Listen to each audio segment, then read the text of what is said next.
పేరు కూడా తీశాడు లిక్కర్ స్కామ్ గురించి అడిగితే విలేకరులు అవును. తీసినప్పుడు ఇప్పుడు దానికి అనుగుణంగా వీళ్ళు సిట్ నోటీసులు ఇవ్వటము, మీ దగ్గర ఉన్న సమాచారం చెప్పమంటే నిన్న వెళ్ళాడు, సమాచారం చెప్పాడు. మీరు బేసికల్ గా ఒకటి ఆలోచించండి సార్. అసలు వైఎస్ఆర్సీపీ పార్టీ 2019 మేనిఫెస్టో మద్యపాన నిషేధం అనే దాంతో వచ్చింది. దశల వారి మద్యపాన నిషేధము జగన్ రెడ్డి స్పష్టంగా చెప్పాడు. అది కనుక చేయకపోతే 2024 ఎన్నికల్లో మేము ఓటు అడగము అన్నాడు. మద్యపాన నిషేధం గల తర్వాత నియంత్రణ కిందకు మార్చారు దాన్ని.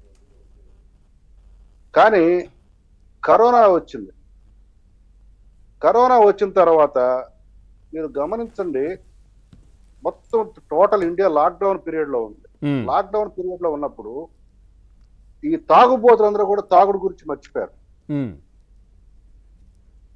మీరు వాళ్ళు మర్చిపోయిన తాగుడు అంశాన్ని మళ్ళా ప్రత్యేకంగా 84 రోజుల తర్వాత, ఇది టోటల్ లాక్డౌన్ వచ్చి 68 రోజులు ఉందండి, కంప్లీట్ లాక్డౌన్ 4 దశల్లో. ఆ 4వ దశ తర్వాత అన్లాక్ పీరియడ్ వచ్చిన తర్వాత లిమిటెడ్ గా మొదటగా వీళ్ళు ఎల్జీ పాలిమర్స్ అనే సంస్థను విశాఖపట్నంలో దాన్ని అర్జెంట్ గా ఓపెన్ చేయించారు. మీకు గుర్తుంది అనుకుంటారు. అవును సార్. ఎల్జీ పాలిమర్స్ లో దొరకడం జరిగింది. విషవాయువు. ఎందుకు దాన్ని తెరిపించారు అంటే one of the by product of LG polymers pet bottles. ఈ పెట్ బాటిల్సే ఈ రోజు ఈ లిక్కర్ కి సరఫరా చేయడానికి కావాల్సిన ముడి సరుకు. Okay okay. ఆ రోజు అర్జెంట్ గా పరిగెత్తుకొచ్చాడు జగన్ రెడ్డి. అది ఆ కంపెనీ డబ్బులు కట్టకుండా ప్రభుత్వం ద్వారా ₹1 కోటి చనిపోయిన వాళ్ళకి, మిగతా వాళ్ళకి డబ్బులు కాంపెన్సేషన్ ఇచ్చాడు హడావుడిగా. ఎందుకు? డైవర్షన్ వ్యవస్థ. మీకు అప్పుడే గుర్తుండే ఉంటుంది, విజయసాయి రెడ్డి ఇతను జగన్ రెడ్డి విశాఖపట్నానికి రాకపోతున్నప్పుడు అతను తాడేపల్లి ప్యాలెస్ లో విజయసాయి రెడ్డి కూడా ఇతను కారులో కూర్చున్నాడు. పక్కకి వెళ్ళిపోమన్నాడు. కార్లో కూర్చున్న వాడిని దించాడు. మీకు ఇక్కడ ఇది ఎందుకు చెప్తున్నానంటే అది తాడేపల్లి ప్యాలెస్ లో ఎక్స్క్లూజివ్ సీసీటీవీ ఫుటేజ్. అది అవును, బయట వ్యక్తులకు రాదు, మీడియాకి రాదు. అవును, కానీ మీడియాలో విడుదలైంది.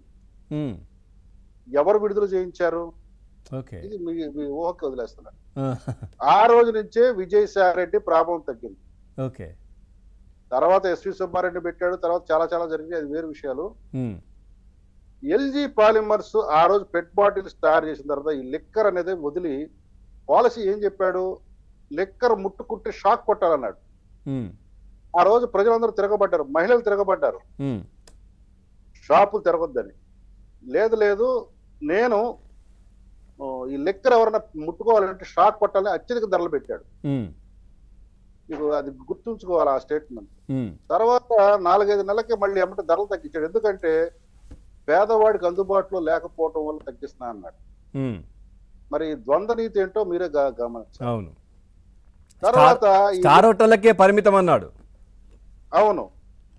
తర్వాత బెల్ట్ షాపులు తీసేశాను, మిగతా షాపులను తీసేశాను అని ఏదో కథలు చెప్పాడు. ఆ కథలని ఇప్పుడు మనకు అసలు. కానీ ముఖ్యమైన విషయం ఏంటంటే ప్రజలందరూ తాగుడు మర్చిపోయారు సార్. తాగుబోతులందరూ తాగుడు మర్చిపోయారు. లాక్డౌన్ పీరియడ్ లో కుటుంబాలతో గడపడం మొదలు పెట్టారు. అవును.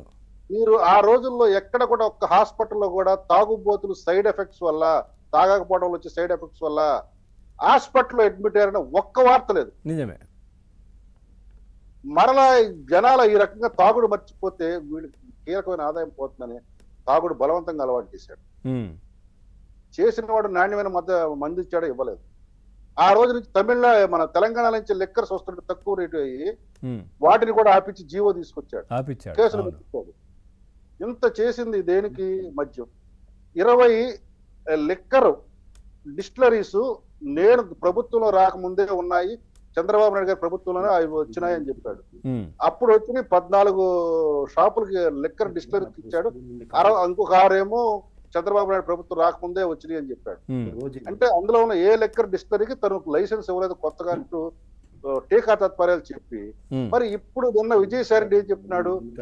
ఆడాను, ఇంకొకటి డికార్డ్ అని చెప్తున్నాడు. ఈ 2 కంపెనీలు ఎక్కడి నుంచి వచ్చిన డిస్టిలరీలు? మరి ఈ డిస్టిలరీ మందులే కదా ఇప్పుడు ఈ మందు కొంటేనే తప్ప వేరే మందు ఇవ్వమని చెప్పింది. మీరు ఆ రోజు షాపుల్లోకి వెళితే మందు ప్రియులు మేము కూడా వస్తాం.